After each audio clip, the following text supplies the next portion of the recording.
Ya, saya Dwi Anggia dan Andromeda Mercury masih memandu debat kelima calon presiden pemilu tahun 2024. Andro, ini sesi adalah yang paling ditunggu-tunggu, Andro, karena ini adalah sesi tanya jawab antar capres dan saling menanggapi serta saling berinteraksi. Ini yang paling seru, Dwi Anggia. Kami juga terima kasih kepada para pendukung yang sudah memberikan apresiasi, yang mau bekerja sama menaati tata tertib yang sudah kita sepakati bersama, Anggi. Betul. Kita langsung saja undang kembali calon presiden untuk naik ke atas podium, ke atas panggung, menuju ke podium masing-masing. Ya. Kami ingatkan bagi calon presiden, pertanyaan harus sesuai dengan tema pendidikan, kesehatan, ketenagakerjaan, kebudayaan, teknologi informasi, kesejahteraan sosial, dan inklusi. Dan kami mohon jika ada singkatan atau terminologi asing harus dijelaskan terlebih dahulu. Baik, langsung saja kesempatan pertama untuk segmen ini akan kita berikan langsung Capres nomor urut 2, Bapak Prabowo Subianto, untuk bertanya ke Capres nomor urut 3, Bapak Ganjar Pranowo. Bapak, waktunya 1 menit dimulai dari Anda berbicara, silakan. Pak Ganjar, kita mengetahui masalah yang sangat penting dihadapi bangsa kita adalah bahwa banyak sekali anak-anak kita yang kurang gizi, stunting.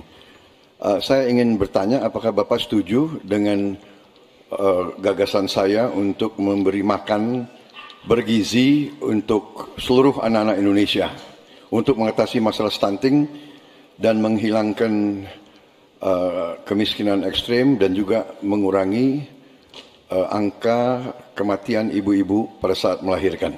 Terima kasih. Masih ada waktunya? Cukup? Cukup, baik. Silakan Pak Ganjar untuk menanggapi pertanyaan dari Pak Prabowo. Waktunya 2 menit, dimulai dari Bapak berbicara. Kalau ngasih makannya kepada anak-anak untuk mencegah stunting, saya sama sekali tidak setuju, Bapak. Karena Bapak terlambat, Pak. Stunting itu ditangani sejak bayi dalam kandungan, Pak. Ibunya yang dikasih gizi. Kalau kemudian gizinya baik, mereka lakukan cek rutin, ya, maka akan ketahuan bahwa dia, ibunya sehat, anaknya pertumbuhannya dilihat. Kalau Bapak ngasih gizi kepada ibu hamil, itu baru setuju Pak saya, Pak. Nah, nanti setelah itu dia akan lahir, ibunya selamat karena diperiksa. Tadi Bapak sampaikan, udah bagus Pak tadi pertama Pak. AKB akan turun, kemudian indeks kita akan bagus, anaknya akan tumbuh. Kalau sudah lahir dan tumbuh, mungkin bukan stunting Pak itu gizi buruk. Kalau gizi buruk Bapak mau memperbaiki boleh. Jadi jangan sampai confuse antara stunting dan pemberian makan Pak. Jadi makannya jangan banyak-banyak Pak, nanti kekenyangan. Jangan sampai nanti terjadi obesitas, ini lebih bahaya lagi nanti. Itu kira-kira yang bisa dilakukan, jadi mengatasi stunting sejak ibu hamil, bahkan bisa dicegah pada saat anak-anak kita mau menikah, Pak. Periksa kesehatan si calon pengantin perempuan, laki-lakinya juga, maka dia siap menikah. Ya, maka jangan menikah dini. Baru hamil, periksa rutin, kasih gizi, insya Allah Pak, itu akan melahirkan bayi-bayi yang sehat, yang kuat, dan kemudian kalau itu kurang gizi, baru Bapak benar tadi Pak. Kasih gizi yang baik agar anak-anak tidak kurang gizi dan dia tumbuh cerdas. Mudah-mudahan menjawab ini Pak. Terima kasih Pak. Waktunya? Cukup. Cukup. Baik, silakan Pak Prabowo untuk menanggapi jawaban dari Pak Ganjar. Waktunya 1 menit dimulai dari Bapak berbicara. Sebetulnya yang saya sampaikan ya persis itu. Jadi kita belum. Kita beri program kita beri makan ibu yang sedang hamil. Kita beri bantuan gizi ibu yang sedang hamil karena dia mengandung 9 bulan. Tapi memang stunting itu karena kurang gizi, Pak Ganjar. Itu karena ibu dan karena dianya juga kurang gizi, dia stunting. Dan itu terjadi di seluruh bagian dari Indonesia yang saya ketemukan anak-anak umur 10 tahun, badannya seperti anak umur 4 tahun. Jadi kita harus intervensi, kita harus kasih bantuan makan, dan juga ini mengurangi kemiskinan. Karena banyak sekali rakyat kita yang penghasilannya hanya 1 juta rupiah sebulan. Jadi kalau tidak dibantu makan anak-anaknya sangat berat hidupnya. Terima kasih. Ya, cukup waktunya ya. Baik, selanjutnya kami persilakan Pak Ganjar untuk menanggapi jawaban dari paslon nomor 2. Waktunya 1 menit, silakan dari sekarang. Jadi maksudnya Bapak mengkoreksi pertanyaan Bapak ke saya ya tadi ya? Tidak Pak? Oh tidak? Oke. Bapak setuju atau tidak dengan Pak Prabowo, makan siang? mohon ditahan. Saya izinkan kok Berbicara Bapak, di waktunya biar kita saja berdebat. nanti. Karena Silakan. beliau tidak mengoreksi, saya ingatkan aja pertanyaannya. Bapak mau kasih makan untuk mencegah stunting buat anak-anak. Terlambat Pak itu. Maka saya sampaikan Pak, kalau Bapak mau mencegah stunting Pak, sekali lagi Pak, perhatikan proses menikah Pak. Mulai dari mereka remaja ya, dan kemudian Bapak mesti lihat Pak, perempuan Indonesia, remaja Indonesia itu sebagian besar anemia Pak. Perhatikan itu dulu. Kalau itu sudah, maka dia menikah, perhatikan usianya. 19 tahun usia hari ini adalah menjadi ukuran di mana mereka akan sehat secara mental dan secara fisik. Kalau itu sudah Pak, diperiksakan semua ke dokter, ke rumah sakit dan rutin, itu akan terjaga dengan gizi yang baik yang ada di sana. Itu pendapat saya. Cukup. Waktunya habis Bapak. Terima kasih Pak Ganjar. Mohon tenang hadirin sekalian. Sekarang kita ke calon presiden nomor urut 1. Maksud kami nomor urut 3, Bapak Ganjar Pranowo. Bertanya ke calon presiden nomor urut 1, Bapak Anies Baswedan. Waktu Pak Ganjar 1 menit dimulai saat Bapak berbicara. Pak Anies, lagi rame kita mau tanya soal bansos. Karena menurut saya bansos ini adalah kewajiban negara dan rakyat berhak mendapatkannya. Tapi kita punya problem. Karena banyak klaim yang diberikan seolah-olah ini bantuan orang per orang atau kelompok. Padahal kita masih punya. Ada data yang tidak valid, ada cara penyampaian yang tidak benar, ada protes yang kemudian tidak terverifikasi atau terrespon dengan baik. Ini yang menjadi pertanyaan saya kepada Pak Anies adalah, menurut Pak Anies kira-kira, bagaimana tata kelola bansos agar 1, tidak saling klaim, 2, bisa tepat sasaran, 3, tidak menimbulkan kecemburuan-kecemburuan, sehingga inilah satu harapan yang betul-betul bisa diterima oleh rakyat. Silakan. Masih ada waktu Bapak? Cukup.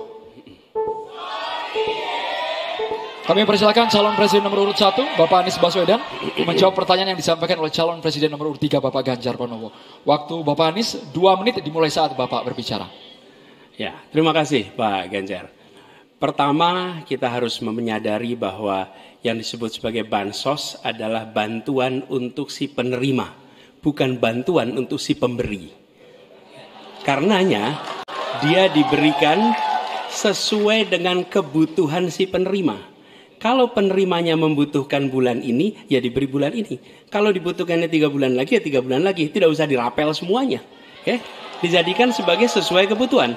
Yang nomor 1 yang itulah yang disebut sebagai bansos tanpa pamrih. Kemudian yang kedua, pemberian bansos ini harus tepat sasaran. Artinya diberikan melalui pendataan yang baik, informasi data itu harus akurat, dan mekanisme pemberiannya melalui jalur birokrasi, bukan dibagikan di pinggir jalan, tapi dibagikan langsung di lokasi menggunakan jalur birokrasi. Kemudian yang ketiga, yang tidak kalah penting, ketika kita berbicara tentang bansos ini, harus bansos itu bisa dipastikan mereka yang miskin, prasejahtera itu termasuk di dalamnya. Jangan sampai mereka terlewatkan. Karena itu kami menyusun ini sebagai bagian dari perubahan adalah bansos plus, angkanya ditingkatkan. Yang belum masuk masih miskin dimasukkan dan diberikan bekal pelatihan, pendampingan supaya mereka pelan-pelan bisa mandiri dan hidup lebih sejahtera. Jadi kami melihat ketika sampai kepada bansos, bansos ini adalah atas nama negara. Ketika saya bertugas di Jakarta, semua paket bansos di kerdusnya diberikan label dibiayai APBD DKI Jakarta, bukan dari gubernur, dari uang rakyat lewat APBD DKI Jakarta. Jelas posisinya.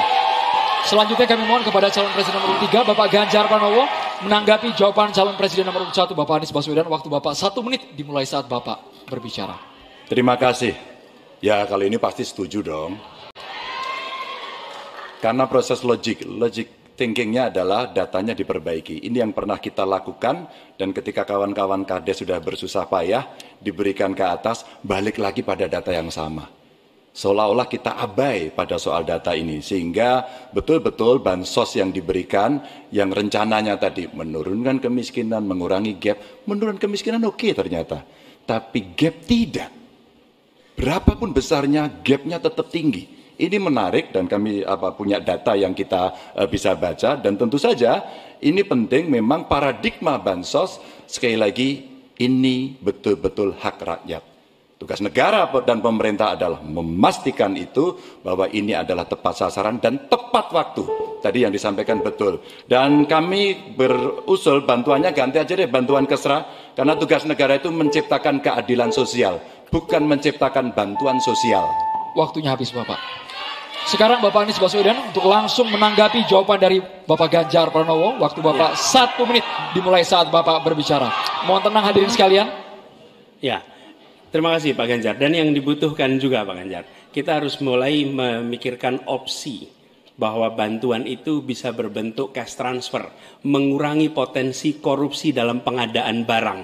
Karena kita tahu pengadaan bantuan sosial itu pada satu sisi memang membantu, sisi lain ini memberikan usaha pada justru usaha-usaha raksasa karena yang diisikan di situ adalah produk-produk dari perusahaan-perusahaan raksasa. Dan ini yang menurut saya harus koreksi. Bila bantuan itu diberikan langsung dalam bentuk cash, ini salah satu yang perlu kita pertimbangkan. Mereka langsung gunakan sesuai dengan kebutuhannya. Lalu yang soal data. Data ini sesungguhnya bisa dikerjakan bersama-sama. Kami pernah lakukan di situ, pasti sama nih Pak Ganjar, diberikan kepada RT, RW, mereka musyawarah mencocokkan siapa dalam daftar itu yang benar, siapa dalam daftar itu yang keliru. PKK, LMK, kemudian Karang Taruna, RT, RW, mereka bisa membantu. Datanya akurat, dananya dipakai sesuai kebutuhan. Makasih. Waktunya habis Bapak.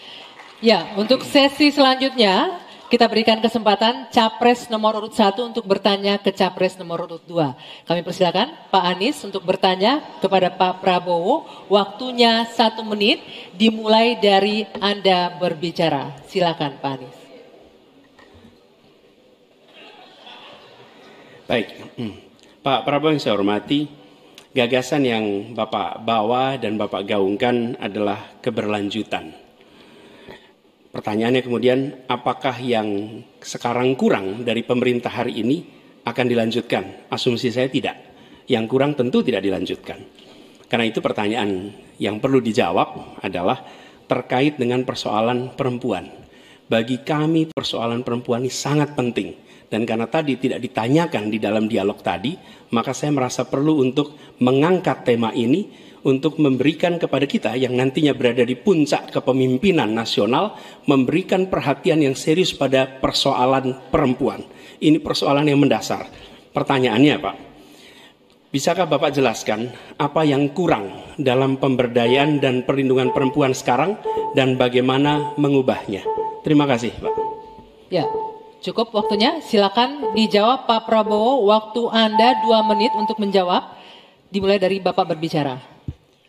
Baik, benar sekali ya, kita benar-benar melihat bahwa peranan perempuan sangat penting dalam kehidupan suatu bangsa dan karena itu fokus saya adalah tadi ya membantu gizi makan untuk kaum ibu-ibu yang hamil. Kedua, fokus kepada pendidikan. Saya ingin membangun sekolah-sekolah unggul terpadu di tiap kabupaten di mana kaum perempuan harus diberi suatu kesempatan yang sama dengan kaum laki-laki dan ini sudah saya rintis di Universitas Pertahanan di program-program S1 yang kita buka di 10 prodi di bidang Science, Technology, Engineering, Mathematics. Ternyata proporsi perempuan sangat besar. Juga di Politeknik Vokasi di Atambua yang kita buka, justru perempuan lebih besar dari laki-laki di mahasiswa dan mahasiswinya. Jadi memang benar ini kita harus memberi kesempatan terutama melalui pendidikan dan pelayanan kesehatan. Ini saya kira sangat-sangat penting. Kita harus kurangi secara drastis angka kematian ibu yang kita termasuk 10 negara tertinggi angka kematian ibu pada saat melahirkan. Jadi saya kira upaya-upaya untuk kesetaraan gender sangat penting. Juga di bidang politik kita melihat kaum perempuan sudah sangat mengambil peran yang sangat menonjol, dan saya akan mendorong peranan itu di pemerintah yang saya pimpin kalau saya dipilih. Terima kasih. Waktunya habis.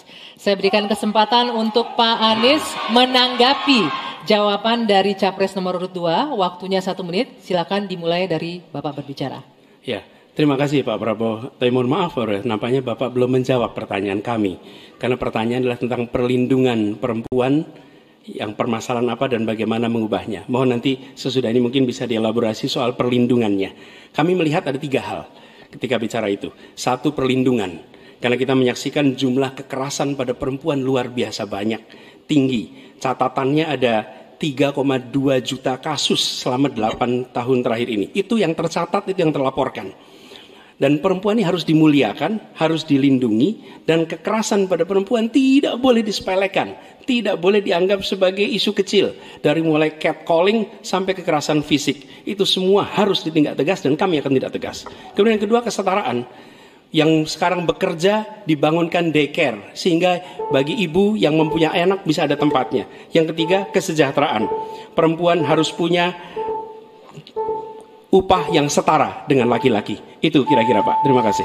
Baik, kami berikan kesempatan Pak Prabowo menanggapi respon dari Pak Anies tadi. Waktunya 1 menit, dimulai dari Bapak berbicara. Tadi Pak Anies kurang tegas membicarakan masalah kekerasan terhadap perempuan dan perlindungan. Oh, kita harus tegakkan hukum. Dalam perlindungan masalah-masalah itu kita tegakkan hukum. Dan itu harus kita tegakkan dengan sekeras-kerasnya. Dan itu sudah menurut saya aksiomatis. Tanpa kita berpikir panjang, memang itu kita harus lindungi seluruh rakyat kita, apalagi kaum perempuan dari segala bentuk penindasan, kekerasan, eksploitasi, human trafficking, dan sebagainya. Jadi saya sangat-sangat mendorong penegakan hukum yang sekuat-kuatnya dan bantuan kepada lembaga-lembaga event non pemerintah, NGO-NGO yang bergerak di bidang perlindungan kaum perempuan. Saya sendiri aktif menyelamatkan kaum perempuan yang bekerja di luar negeri dari tindakan-tindakan kekerasan seperti itu. Terima kasih. Baik. Terima kasih.